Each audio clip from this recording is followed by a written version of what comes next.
I'm sorry I look like crap in the morning.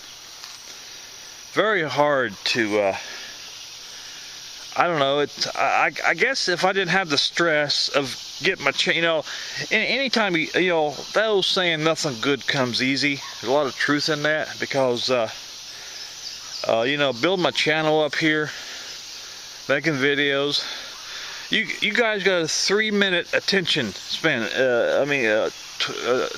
According to a training video, I got 3 minutes to grab your attention, and that's not easy unless you got a good story. Well, I've got one. But what I'm saying here, getting up, see how messed up I am getting up in the morning. I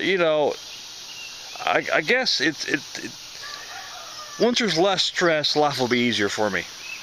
But my channel will be 1 year tomorrow, or 1 year next month. And that's stressful to build. I want to build it up so fast. It's like me trying to pull a train. I can't do that. Maybe slowly, with help, with another train. But you know what I'm trying to get at.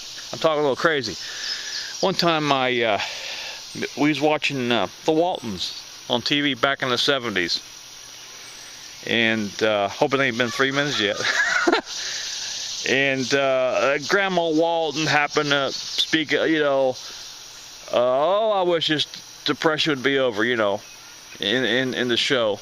And Dad spoke up and said, "Thank kids. When I was growing up in the 50s, he said, we didn't know what a locked door was. You did not lock your door." Blew my sister and I away. He said, "What?" That's maybe 13 years old. "What?" He says, "No." He says, "We didn't know what a locked door was. Nobody bothered nothing."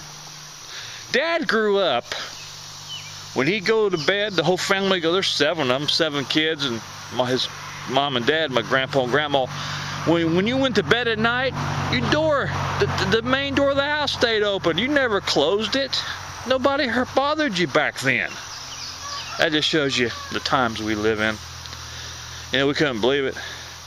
And that reminds me, one time my neighbor Ed, I was talking to him about 5 or 6 years ago.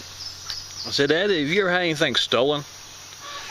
And I was telling him about and I think he's older than my dad. He said, "Oh yeah, I remember those days." I said, "Ed, have you ever had anything stolen?" He said, 1960. I said, "What happened?" He said, "Well," he said, he was working at General Motors, and him and his wife was living in a mobile home, a 10 by 60, 10 by 50 mobile home. 1960, he's having a house built, and he said one day he went out, I guess it was morning, I don't know. I think he said it was on a Saturday morning, and walked out for some reason, and he seen somebody's head down beside his car. They attempting to steal his gas, because you could hear him sucking on a hose the old-fashioned way, and he choked on a little bit of it. He sneaks back to the trailer because his house is being built, gets his 38, loads it, tippy-toes back out there, pulls a gun on him. He said, "What the hell are you doing here?" Guy's probably about 20, 21. Said, "Need some," shook him up, seen a gun pulled on him. He said, "Need some gas." He said, "Hold on, how many gallons you got?" 2. Like, "You're still in 2 gallon. Come with me." At gunpoint. So, see that jug? Went to the garage. See that empty jug? He said, "Take it. You're still in 2 gallons. I'm gonna give you a gallon." He even helped him cipher it. After he filled those 3 jugs up with gas, he said, "I'm gonna tell you one thing here." He said, "You got your 3 gallons. He says, "Now if you would have asked me, take that chance and asked me, I would give you those 3 gallons, but no, you decided to steal it." He said, "I tell you what," he said, "if I ever catch you back here again," he says, and I quote, "I will shoot you," unquote. And he said, "That's been 41 years ago." He said, "I've never had a bit of trouble since then.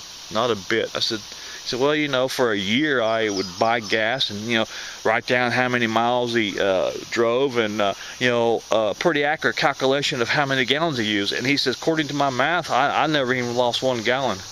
Nothing got stolen around the house when we was building, no material." And he said, "I guess the boy spread the word." You know, but he says never got anything stolen after that.